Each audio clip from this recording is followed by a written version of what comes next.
종교개혁주일, 또 오늘은 우리 교회는 전교인 출석 전도주일로 지키고 있습니다. 이 가을에 결실의 계절에 나로 말미암아 한 영혼이 예수 믿고 생명을 얻는 축복이 우리의 삶에 넘쳐나시기를 축원합니다. 기도하시고 말씀을 듣겠습니다. 성령님, 말씀을 선포합니다. 말씀을 듣습니다. 생명의 말씀으로, 나를 축복하는 말씀으로 믿어지게 하시고, 듣는 자들은 살아나리라 약속하신 것처럼 영원히 소생케 하시고, 가정과 교회와 이 땅에 생명의 역사, 우리 주님의 나라가 이루어지게 하여 주시옵소서. 영광과 경배와 찬양을 성삼위 하나님 홀로 받아 주시옵소서. 예수님의 이름으로 기도합니다. 아멘. 사람들에게 예수님을 믿으라고 전도해 보셨습니까? 예수님을 믿으시기 바랍니다. 예수 믿으면 마음이 참 평안하고 천국의 문이 열릴 것입니다. 이 복음을 전할 때 가장 많이 듣는 말이 있어요. 어떤 말씀을 많이 듣게 되어 있죠? 하나님이 어디 있습니까? 하나님을 보여달라. 하나님을 보여주면 내가 하나님을 믿겠다. 자, 그렇다면 그분이 정말 하나님을 보게 된다면, 하나님을 정말 만나게 된다면 그분이 한 말대로 하나님을 믿고 영접하고 경배할 수 있는 것일까? 어떠하다고 생각하십니까? 오늘 누가복음 18장을 읽으셨습니다. 예수님께서 세상에 오셨습니다. 하나님이 사람이 되어 세상에 오셨어요. 그분은 나사렛의 목수의 아들로 그는 사역을 시작하셨어요. 요단강의 세례를 받으셨고 공생애를 시작하셨고, 많은 병자를 고쳐주시고 귀신 들린 사람을 고쳐주시고, 심지어 보리떡 5개와 물고기 2마리로 5,000명을 배불리 먹이시고도 12광주리가 남는 기적의 기적을 수없이 행하셨어요. 그때 이 땅에 있는 많은 사람들은 직접 눈으로 하나님을 보았어요. 사람이 되어 세상에 오신 하나님이신 예수님을 직접 보았고, 하나님의 말씀을 직접 들었고, 주님이 행하시는 기적을 직접 경험한 사람들입니다. 자, 그런데 하나님이신 예수를 만난 다음에 구원받은 사람, 천국 문으로 들어간 사람들보다 더 많은 사람들은 어떻게 되었을까요? 보여주면 믿겠다 했던 사람들, 예수님을 보았어요. 예수의 말씀을 들었어요. 기적의 현장에도 있었지만 구원받지 못한 사람들은 더 많았습니다. 부지기수였다 할 수가 있습니다. 왜? 무엇 때문일까요? 하나님은 사람을 차별하는 분일까요? 하나님은 공평하시고 공의로우신 분이십니다. 어떤 사람도 차별 대우하지 아니하세요. 근데 문제는 무엇 때문이겠습니까? 눈으로 하나님을 직접 보고 듣고 경험한 것이 중요한 것이 아니라 더 중요한 것이 있어요. 우리 마음의 상태, 내 영혼의 상태에 바로 달려 있다는 것입니다. 만약에 어떤 분의 마음이 바르고 진실한 마음을 간직하려고 하고 있다면 직접 하나님을 본 적이 없다 할지라도 성경 말씀을 통해서도 구원이 임하는 것이고 하나님 나라의 백성이 될 수가 있습니다. 그런데 마음과 생각이 바르지 못할 때에, 죄와 어둠 가운데 파묻혀 살 때에 하나님을 보여주어도 믿지 않습니다. 불신하고 의심하고 오히려 대적하는 자리에 설 수밖에 없다는 사실입니다. 가장 극단적인 모습이 무엇입니까? 예수님은 십자가에 달려서 죽으시고 3일 만에 부활하셨습니다. 그때 무덤의 문을 지키고 있던 병사들이 있었습니다. 그들은 직접 눈으로 무덤의 문이, 돌문이 굴려지고 천사들이 나타나고 예수님이 살아서 부활한 몸으로 나타난 것을 직접 눈으로 보았습니다. 근데 어떻게 그들은 말하고 다녔을까요? 예수의 부활은 거짓이다. 제자들이 시체를 훔쳐갔다. 마음과 생각이 바르지 못한 자들이었기에 돈을 받고 돈에 매수되어 거짓말을 퍼뜨렸고 죽음과 멸망으로 떨어져 버리고 말았습니다. 어떻게, 도대체 무엇으로 말미암아 예수님을 하나님으로 영접하게 되고 영원한 하나님 나라 천국 백성이 될 수가 있는 것입니까? 성령으로 아니하고는 누구도 예수님을 주라고 믿을 수 없다고 말씀하셨습니다. 성령님이 오실 때에 마음과 생각이 새로워지고 거듭날 때에 구원받는 믿음이 되고 천국에 합당한 믿음으로 나타나게 될 줄로 믿습니다. 자, 성령님이 오셔서 하나님이신 예수님을 믿는 믿음의 사람들, 영생으로 들어갈 사람들은 무엇을 믿고 어떻게 믿는 사람이라고 말씀하고 있습니까? 우리 첫 번째 말씀인데요, 15절부터 16절 상반절까지를 자막을 함께 읽어보겠습니다. 사람들이 예수께서 만져주심을 바라고 자기 어린 아기를 데리고 오매 제자들이 보고 꾸짖거늘 예수께서 그 어린 아이들을 불러 가까이 하시고. 아멘. 예수님 당시에 유대인의 문화와 관습은 어떠했습니까? 어린 아이를 둔 부모님들은 장로님들이나 종교 지도자들을 찾아가서 안수를 받고 복을 비는 것은 일반적인 관례였습니다. 당시 예수님의 소문을 듣게 된 여러 부모님들은 자신의 어린 아이와 함께 예수님께 찾아왔어요. 그 당시에는 유아 사망이 많던 시절이었죠. 자신의 아이들이 건강하게 자라기를 원하고 주님의 축복받기를 원했을 것입니다. 근데 제자들은 어떻게 반응을 했을까요? 그 모습을 보면서 꾸짖고 책망을 했습니다. 우리 주님이 분주하게 일하시는데 귀찮게 하고 성가시게 한다 생각을 하고 환영하지도 않고 오히려 꾸짖어 버리고 책망을 했습니다. 그때 그 모습을 보시고 예수님께서 어떻게 반응하셨습니까? 이것이 16절 상반절입니다. 함께 자막을 읽어봅니다. 예수께서 그 어린 아이들을 불러 가까이 하시고.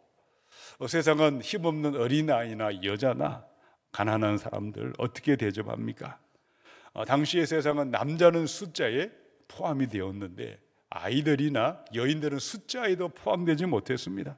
힘이 없는 사람, 이용 가치가 없는 사람은 사람 취급을 받지 못한 시절이었습니다. 지금도 세상은 별로 변한 것이 없습니다.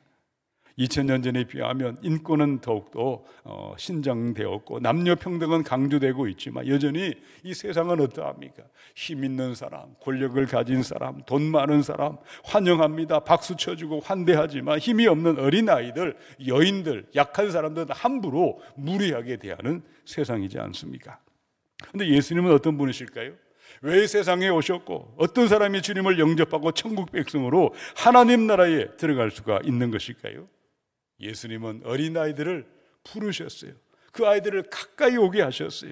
그래 힘없는 사람, 약자들을 보살펴 주시고 돌보아 주시는 하나님이십니다. 심지어 죄인 중에 죄인이라 할지라도 그 모습 그대로 주님 앞에 나아갈 때 약하고 부족하고 허물 많은 죄 가운데 산다 할지라도 예수님 앞에 나아가기만 하면 주님을 부르고 찾아가는 자들에게 누구든지 환영하고 영접하고 하나님 나라 천국 백성으로 삼으시는 줄로 믿습니다. 첫 번째 함께 선포하겠습니다. 약하고 부족하지만 그 모습 그대로 주님을 찾고 주님을 믿겠습니다. 아멘. 하나님의 나라가 있고 세상의 나라가 있습니다. 하나님의 나라, 천국은 세상의 기준과 세상의 가치관을 따라서 그 나라에 들어갈 수가 없다고 하셨어요. 세상 나라는 어떠할까요? 권력과 돈과 물질과 여론과 사람들의 지지를 받고 세워집니다. 그런데 하나님의 나라는 어떠할까요? 사랑 위에 세워집니다.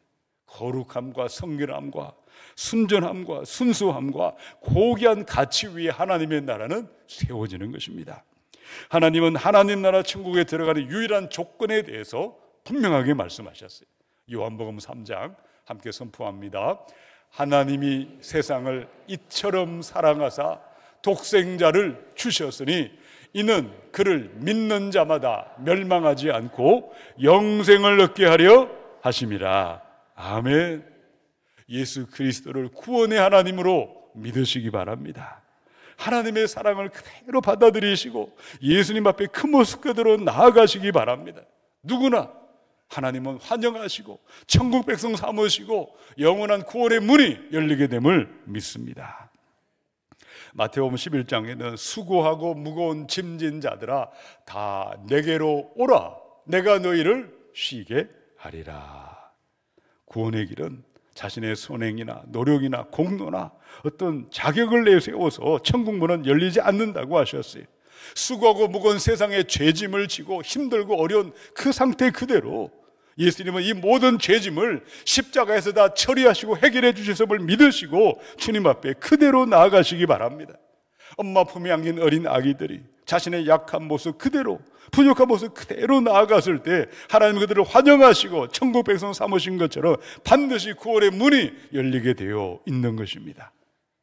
그런데 어떤 사람이 있죠? 오늘 본문 바로 다음에 등장하는 한 남자의 이야기가 누가복음 18장 18절에 나와 있어요. 어떤 관리가 물어 이르되 선한 선생님이여 내가 무엇을 하여야 영생을 얻으리까? 엄마 품에 안겨 주님께 나아간 어린아이들은 주님을 그들을 기뻐하셨고 천국 백성으로 만드셨지만 그 직후에 바로 예수님을 찾아온 한 부자 청년이 있었습니다. 그는 부유한 사람일 뿐 아니라 관원이었어요. 권력까지 가졌던 이 사람은 어떻게 되었을까요? 예수님 앞에 찾아갔지만 말씀도 들었지만 심히 근심하고 떠나가 버리고 말았다라고 기록하고 있습니다. 왜 예수님을 만났는데 걱정 의심은 가득한 채 세상으로 떠나버리게 되었을까요? 그는 주님을 왜 찾아갔을까요? 자신의 약한 모습 그대로, 허물 많은 모습 그대로, 죄인된 모습 그대로 나의 영혼 구원을 위해 예수님 앞에 나아간 사람이 아니었습니다. 하나님 나라 천국 백성이 되는 것이 하나님이 정하신 방법은 은혜로 들어가는 것임을 깨닫지 못했어요.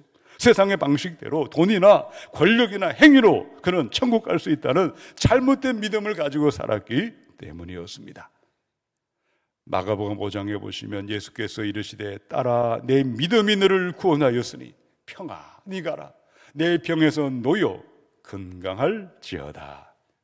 12회를 혈류증으로 앓은 한 기관 여인이 있었습니다. 어떻게 여인에게 질병이 떠나가고 천국 가는 구원받는 믿음이 되었다고 주님이 칭찬하셨습니까? 무슨 대단한 일을 한 것도 아니고 특별한 공로가 있어서도 아니었습니다. 허물 많은 죄인이었어요. 사람들 앞에 감히 나아가서 엎드려 경배조차 할 수 없던 인생을 살았지만 그 모습 그대로 주님 앞에 나아갔기 때문이었어요. 수많은 인파를 헤치고 나아가서 내가 주님의 옷자락이라도 붙잡으면 내 질병이 떠나갈 것이고 구원받으리라 믿음으로 나아갔기에 구원이 임하고 천국 문이 열리게 된 줄로 믿습니다. 누가복음 7장에 보시면 한 바리새인이 예수께 자기와 함께 잡수시기를 청하니 이에 바리새인의 집에 들어가 앉으셨을 때에 그 동네에 죄를 지은 한 여자가 있어 예수께서 바리새인의 집에 앉아 계심을 알고 향유 담은 옥합을 가지고 와서 예수의 뒤로 그 발 곁에 서서 울며 눈물로 그 발을 적시고 자기 머리털로 닦고 그 발에 입 맞추고 향유를 부으니라. 예수님이 오셨을 때 바리새인 시몬도 예수님을 만났고 이름 없는 한 무명의 여인도 주님께 찾아왔어요. 근데 왜 바리새인 시몬이 아니라 이 여인이 죄사함을 받았고 천국 영생의 문으로 들어감을 얻게 되었을까요? 이 옥합을 깨뜨린 여인은 그 동네에 사람들에게 손가락질 당하던 죄 가운데 죄인으로 살았던 여자였어요. 그러나 그 모습 그대로 주님 앞에 나아가 주님 앞에 엎드렸어요. 근데 바리새인은 어떠했을까요? 주님의 은혜를 의지한 사람이 아니라 자신의 행위와 공로를 내세우고 살았기에 구원받는 믿음이 될 수 없었다는 것을 교훈하고 있는 것입니다. 에베소 2장 우리의 구원에 대해서 분명하게 말씀하고 있습니다. 함께 선포하겠습니다. 너희는 그 은혜에 의하여 믿음으로 말미암아 구원을 받았으니 이것은 너희에게서 난 것이 아니요 하나님의 선물이라. 행위에서 난 것이 아니니 이는 누구든지 자랑하지 못하게 함이라. 아멘. 하나님 나라 천국 백성이 되는 건 하나님이 거저 주시는 은혜의 선물인 줄로 믿으시기 바랍니다. 허물 많은 죄인입니다. 자격 없는 인생이지만 여전히 넘어집니다. 여전히 부족하지만 그 모습 그대로 예수님을 부르고 예수님 앞에 나아가시기 바랍니다. 환영하시고 영접하시고 가까이 하시고 구원받는 천국문으로 인도해 주심을 믿습니다. 내 영혼의 구원을 위해 자격과 공로를 내세우는 삶에서 떠나시기 바랍니다. 예수님을 부르시고 그 모습 그대로 주님 앞에 나아가셔서 구원받는 믿음, 하나님 나라 합당한 축복의 믿음이 되시기를 주님의 이름으로 축원합니다. 우리 두 번째 말씀 16절을 함께 읽어보겠습니다.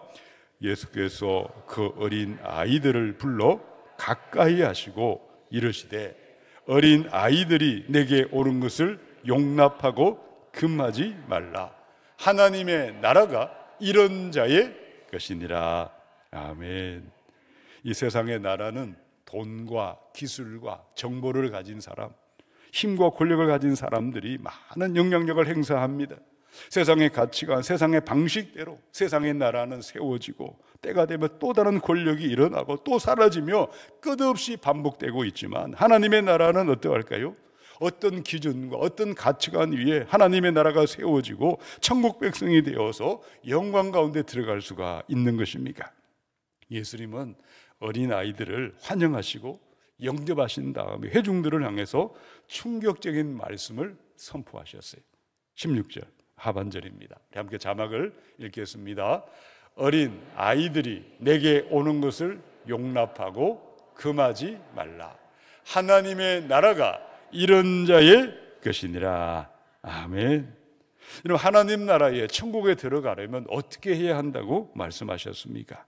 바로 어린아이처럼 되라고 했어요. 어린아이처럼 된다는 건 어린아이들만 천국 간다는 것을 의미하고 있지 않습니다. 천국은 남녀노소 빈부귀천 차별이 없어요. 누구나 들어갈 수 있는데, 어린아이들이 하나님을 믿는 것처럼 하나님을 믿을 때, 어린아이들이 하나님을 신뢰하는 것처럼 하나님을 신뢰할 때에 천국의 문이 열리고 천국 백성이 된다고 말씀한 것입니다. 40년 전에 50년 전에 교회학교 다닐 때, 어린아이였을 때 찬양하고 기도하고 예배하던 그때 그 시절의 그 모습을 한번 상상해 보시기 바랍니다. 여러분, 어떻게 믿으셨습니까? 어린아이들이 가장 대표적인 특징은 복잡하지 않습니다. 너무도 단순하고 너무도 그들은 순전하고 순수하다 할 수가 있습니다. 지금도 어린아이들을 유기하는 범죄가 가끔씩 신문에 오르내리고 있습니다. 왜 아이들이 그런 일이 발생할까요? 아이들은 어른들 하는 말을 그대로 믿는 그런 성격을 가지고 있어요. 달콤한 사탕으로, 감은 이슬로 속이면 열이면 열, 다 그대로 넘어집니다. 의심하지 않는 것이죠. 단순하게 그대로 믿는 것, 성품입니다. 근데 점점 나이가 들고 세상을 살게 되면은 어떻게 변해갈까요? 점점 거룩해지고 점점 우리가 진실해지면 얼마나 좋을까요? 우리가 종교 행위를 할 때 어느 순간 선행을 포장하고 거룩을 꾸미고 위선하는, 외식하는 종교의 모습들로도 얼마든지 변해갈 수가 있다는 사실입니다. 마태복음 15장에 우리 주님이 하신 말씀이죠. 이 백성이 입술로는 나를 공경하되 마음은 내게서 멀도다. 사람의 계명으로 교훈을 삼아 가르치니 나를 헛되이 경배하는도다. 한 분은 바리새인들과 서기관들이 예수님께 찾아와서 예수님의 제자들에 대해 비난하고 비판하고 그들은 정죄하고 있을 그때 오늘 이사야 말씀을 주님이 인용하셨습니다. 구약의 백성들이나 주님 당시의 바리새인들이나 서기관들의 종교생활, 찬양하기도 하고 기도하기도 하고 경배하던 그들의 모습은 어떠했을까요? 겉으로 보면은 매주일 예배에 빠지는 일이 없었습니다. 겉모습은 거룩해 보였고 경건하고 교양이 넘치는 모습을 하고 있었지만 하나님은 마음의 중심을 보시는 분이세요. 그들의 속마음은 어땠을까요? 마음의 진실함이 사라져 버렸어요. 사랑과 자비와 긍휼이 사라진 지 오래전 일이 되어버렸습니다. 사람들을 배려하지도 않고 그들은 바로 온유하지도 않고 교만하고 이기적이고 존경할 만한 인격과 성품을 찾아볼 수가 없었습니다. 자, 그러면 그 상태 그대로 매주 예배에 참석하고 성찬에도 참여하고 찬양대로 교사로 여러 직분으로 봉사할 때 어떻게 될까요? 아무 일도 없으면 얼마나 좋을까요? 그런 일은 없는 것입니다. 이사야 1장에 보시면 너희가 내 앞에 보이러 오니 이것을 누가 너희에게 요구하였느냐? 내 마당만 밟을 뿐이니라. 헛된 재물을 다시 가져오지 말라. 분향은 내가 가증히 여기는 바요. 월삭과 안식일과 대회로 모이는 것도 그러하니 성회와 아울러 악을 행하는 것을 내가 견디지 못하겠노라. 하나님은 예배하는 사람들의 마음의 중심을 보는데 마음과 정성도 없이 드리는 예배, 형식적으로 찬양하고 형식적으로 기도하고 형식적으로 말씀 듣고 형식적으로 신앙생활 할 때에 모든 종교생활, 모든 행위는 헛되고 소용이 없는 것이라고 말씀하셨어요. 오히려 무엇이라고 탄식하셨을까요? 너무도 악하고 가증하다고 하셨어요. 하나님을 모욕하는 죄를 짓는 것이고 자기 영혼을 해치고 있는 것이고 또 다른 바리새인들을 만들고 있는 것이고 천국 갈 사람들을 지옥문으로 인도하는 것이라고 경고하셨습니다. 어떻게 어린아이들처럼 하나님을 믿고 신뢰하여 구원받는 믿음, 천국문에 합당한 믿음으로 나아갈 수가 있겠습니까? 두 번째, 함께 선포합니다. 거짓된 믿음과 형식적인 믿음을 버리고 떠나겠습니다. 아멘. 어린아이들이 예배하는 것을 보셨습니까? 거룩과 선행을 꾸미지 않습니다. 꾸밀 일이 없습니다. 그대로 그 모습 그대로 예배하는 것이죠. 외식하거나 가식적이지 않죠. 순전하고 순수한 진실한 마음으로 예배하라고 하고 있습니다. 우리 자연교회 안에 어린이 합창단, 여러분 찬양을 들어보셨습니까? 찬양할 때, 공연할 때 많은 감동이 있고 마음의 울림과 기쁨이 있는 이유가 무엇입니까? 찬양의 기교와 능력도 중요하지만 순수한 마음, 그 순전한 마음, 때묻지 않는 그 마음으로 하나님을 찬양하고 하나님을 경배하기에 큰 기쁨과 감동이 생겨나는 것입니다. 디모데전서 1장에 보시면 이 명령의 목적은 깨끗한 마음과 선한 양심과 거짓 없는 믿음에서 우러나오는 사랑을 불러일으키는 것입니다. 여러분, 구원받는 믿음, 하나님 나라 합당한 믿음은 무엇이고 어디에 있을까요? 청결한 양심과 선한 양심을 간직하고 거짓 없는 믿음, 선전하고 순수한 믿음을 간직함에 있습니다. 하나님 바울의 뒤를 이어서 누구를 사용하셨죠? 디모데를 사용하셨어요. 연약하고 부족한 사람이었어요.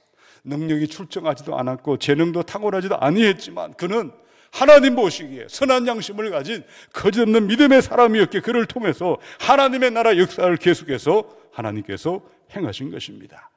근데 또 어떤 사람들이 있었습니까? 디모데전서 1장에 보시면 믿음과 선한 양심을 가지십시오. 어떤 사람들은 선한 양심을 버리고 그 신앙생활에 파선을 당하였습니다. 그렇게 된 사람 가운데 두 사람이 바로 후메네오와 알렉산더입니다. 나는 그들을 사탄에게 넘겨주었습니다. 그들도 처음에는 예수님 앞에 죄인됨을 알았고 예수님을 영접한 사람들이었죠. 근데 한 해 한 해 점점 세월이 지나갈 때 어떻게 변해갔을까요? 첫사랑을 잃어버렸습니다. 마음과 정성을 들이지 않고 형식적인 예배 생활을 외식하는 시행을 계속 하다가 그들은 결국은 하나님의 은혜 자리에서 떨어지고 만 것입니다. 이 시간 나의 믿음의 모습은 어떠하십니까? 하나님 마음의 중심을 보시는 하나님이십니다. 거짓과 위선과 하나님이 기뻐하지 않는 모습들을 진정으로 회개하고 떠나고 나오시기 바랍니다. 순전하고 순수한 어린아이 믿음으로 돌이키셔서 모든 분들이 천국문에 함께 나아갈 수 있기를 우리 주님의 이름으로 축원합니다. 우리 세 번째 17절 함께 읽어보겠습니다. 내가 진실로 너희에게 이르노니 누구든지 하나님의 나라를 어린아이와 같이 받아들이지 않는 자는 결단코 거기 들어가지 못하리라 하시니라. 아멘. 어린아이처럼 하나님을 받들 때 천국에 들어갈 것이라는 것은 천국에 가는 여러 가능성 가운데 한 가지를 말씀한 것이 아닙니다. 유일한 길로 어린아이처럼 하나님을 받드는 자들이 천국 백성이 되리라고 말씀하셨어요. 그럼 어린아이처럼 하나님을 받드는 것은 어떻게 하는 것일까요? 이 받아들이다 헬라말 데코마이라는 말은요 부정과거요 중간태라는 시제로 되어 있습니다. 부정강에는 단번에 마음의 다짐과 결단을 통해 예수를 나의 구주 하나님으로 믿고 영접하는 결단을 드린 것입니다. 자, 그 다음에 어떻게 할까요? 한번 영접하고 한번 모셔들었다면 아무것도 할 필요가 없이 가만 내버려두면 되는 것일까요? 헬라어의 중간때 시제는 한번 예수님을 영접한 것으로 끝나는 것이 아닙니다. 믿음으로 주님을 나의 하나님으로 영접한 그 다음에 우리의 적극적인 참여와 자발적인 순종을 계속해서 강조하고 있는 것입니다. 우리의 믿음을 한번 돌아보시기 바랍니다. 언젠가 우리 예수님을 인격적으로 영접하셨습니다. 그 다음 세월이 점점 지나갈 때 무엇을 통해 어떻게 믿음은 성장하고 자라나게 되어 있습니까? 내가 처음 예수님을 하나님으로 믿은 것도 내가 한 것 같았는데 사실은 성령이 오신 성령의 사건이었어요. 성령을 아니하고는 예수님을 하나님으로 믿을 자가 없다고 하셨어요. 그 다음에 예수님을 영접한 다음에 점점 믿음이 성장하고 자라난 것도 성령께서 행하신 성령의 사건이었습니다. 우리는 각자 각 사람이 자발적으로 자원하는 순종을 함께 드릴 때에 날이 가고 달이 갈수록 좀 더 예수님을 닮은 합당한 천국의 믿음으로 자라나게 되어 있습니다. 근데 만약에 처음에 예수님을 영접하고 믿음의 길은 시작을 했지만 계속해서 순종의 삶을 드리지 아니할 때 믿음은 점점 퇴보하고 점점 정체되어 가리라고 경고하고 있습니다. 히브리 10장의 말씀입니다. 나의 의인은 믿음으로 말미암아 살리라. 또한 뒤로 물러가면 내 마음이 그를 기뻐하지 아니하리라 하셨느니라. 우리는 뒤로 물러가 멸망할 자가 아니요 오직 영혼을 구원함에 이르는 믿음을 가진 자니라. 아멘. 건강한 믿음은 반드시 자라나고 성장하고 열매를 맺습니다. 이런 건강한 아이들의 특징은 무엇입니까? 금방금방 키가 쑥쑥 자라고 생각이 자라나지 않습니까? 근데 몸에 병이 있거나 몸에 장애를 가진 아이들은 어떠할까요? 한 해 한 해 세월이 지나가도 자라나지 않고 성장하지 않습니다. 그 모습을 볼 때 부모의 마음이 찢어지는 것이죠. 마찬가지입니다. 처음에는 예수님을 영접하고 교회에 출석을 하셨고 예배하는 삶을 함께 시작을 했어요. 같은 날 같은 때에 교회에 와서 같은 교회 학교를 출석하고 믿음 생활을 시작을 했는데 10년이 지나고 20년이 지나고 30년 40년의 세월이 지나갈 때 어떤 모습이 나타나게 되어 있습니까? 어떤 사람들은 점점 주님을 닮은 온유하고 겸손한 인격으로 성령의 열매가 맺혀지는 믿음의 사람도 있겠지만 또 어떤 사람들이 있을까요? 어린아이 때 그 믿음, 단순한 믿음, 순전한 믿음, 순수한 믿음, 겸손하고 악의가 없는 정직한 믿음이 사라져버리고 찾아볼 수 없는 사람들도 만나게 되어 있는 것입니다. 오늘 내 믿음의 모습이 어떠해야 되겠습니까? 처음 믿을 그때보다 더 진실하고 더 정직하고 더 순전하고 더 겸손한 믿음, 주님의 닮은 믿음으로 자라나야 할 줄로 믿습니다. 요한복음 16장 함께 읽어보겠습니다. 그러나 진리의 성령이 오시면 그가 너희를 모든 진리 가운데로 인도하시리니 그가 스스로 말하지 않고 오직 들은 것을 말하며 장래 일을 너희에게 알리시리라. 그가 내 영광을 나타내리니 내 것을 가지고 너희에게 알리시겠습니다. 아멘. 예수님이 하늘로 승천하신 다음에 오순절 성령님을 보내주셨어요. 보혜사 성령님이 오셨습니다. 성령님은 진리를 가르쳐 주세요. 진리를 깨닫게 도와주시고 우리 믿음 안에 뿌리 내리도록 역사하시고 우리 믿음이 점점 자라고 성장하도록 우리를 도와주는 분이세요. 그럼 어떤 사람들에게 성령께서 역사하셔서 바른 믿음으로 자라나도록 역사하실까요? 세 번째, 함께 선포합니다. 성령의 음성을 듣고 순종하겠습니다. 아멘. 우리 주님을 영접하게 되면 성령님이 오세요. 성령님이 오셔서 믿는 자 안에 마음에 머물러 계시고 내주하시고 동행하십니다. 그런데 성령이 함께하는 것을 인정하려고 하지 않습니다. 성령의 인도함을 구하지 않습니다. 그 삶을 계속할 때에 성령은 내 안에서 탄식하시고 나를 도와주고 싶어도 도와줄 길이 없다는 사실입니다. 그 상태로 아무리 기도하고 아무리 예배하고 종교행위를 반복하고 또 반복하고 반복해도 믿음은 성장할 수도 없고 성령의 열매는 맺혀질 수가 없다는 사실입니다. 히브리 6장에 보시면 한 번 빛을 받고 하늘의 은사를 맛보고 성령에 참여한 바 되고 하나님의 선한 말씀과 내세의 능력을 맛보고도 타락한 자들은 다시 새롭게 하여 회개하게 할 수 없나니 이는 그들이 하나님을 아들을 다시 십자가에 못 박아 드러내놓고 욕되게 함이라. 어떤 사람이든 누구든지 진정으로 참되게 회개하기만 하면 모든 죄를 사해 주시고 새롭게 하심을 믿으시기 바랍니다. 근데 하나님 은혜는 차고도 넘쳐나는데 은혜를 거절하고 또 거절하기를 계속할 때에 결국은 회개할 수 없는 상태에 떨어진다는 것을 경고하고 있습니다. 영국의 신학자 20세기의 신학자인 도널드 크스리가 한 말이죠. 우리 한번 읽어보겠습니다. 스스로 마음이 냉담해진 사람은 성령께서도 탄원할 수 없는 완악함과 완고함에 빠지게 된다. 처음에는 하나님 앞에 죄인인 줄 알고 주님을 찾아갔고 주님을 영접을 했습니다. 그런데 하루하루 한 해 한 해 지나갈 때 말씀과 기도 가운데 성령을 따라가지 않고 성령의 뜻에 순종을 드리지 아니할 때에 구원받지 못하는 믿음으로 천국 들어가지 못하는 고통과 탄식과 절망의 날이 닥쳐오게 된다고 말씀하는 것입니다. 갈라디아 5장에 너희는 성령을 따라 행하라. 성령을 따라 행하라. 그리하면 육체의 욕심을 이루지 아니하리라. 예수님을 나의 주 나의 하나님으로 영접하셨습니까? 영접하신 그 다음에 매일매일 하루하루 성령을 따라 살아가시기 바랍니다. 분주한 삶을 살지만 아침에 일어나면 가장 첫 시간 성경을 펴셔서 읽고 묵상해 보시기 바랍니다. 그날 그단 받을 말씀을 붙잡고 무릎을 꿇고 기도해 보시기 바랍니다. 고통과 질병과 재정과 온갖 관계 문제 생겨날 때마다 낙심하지 말고 두려워하지 말고 하나님을 믿고 신뢰하고 하나님을 의지해 보시기 바랍니다. 성령은 우리를 점점 신실한 믿음으로 구원받는 하나님 나라 합당한 믿음으로 자라나게 하시고 성장하게 하셔서 영광 가운데 나타나게 될 줄로 믿습니다. 성령님을 환영하시고 성령님을 인정하시고 성령님의 뜻에 나를 처복종하셔서 우리 모든 분들이 하나님 나라 천국 백성이 되는 영광 가운데 나아갈 수 있기를 우리 주님의 이름으로 축원합니다.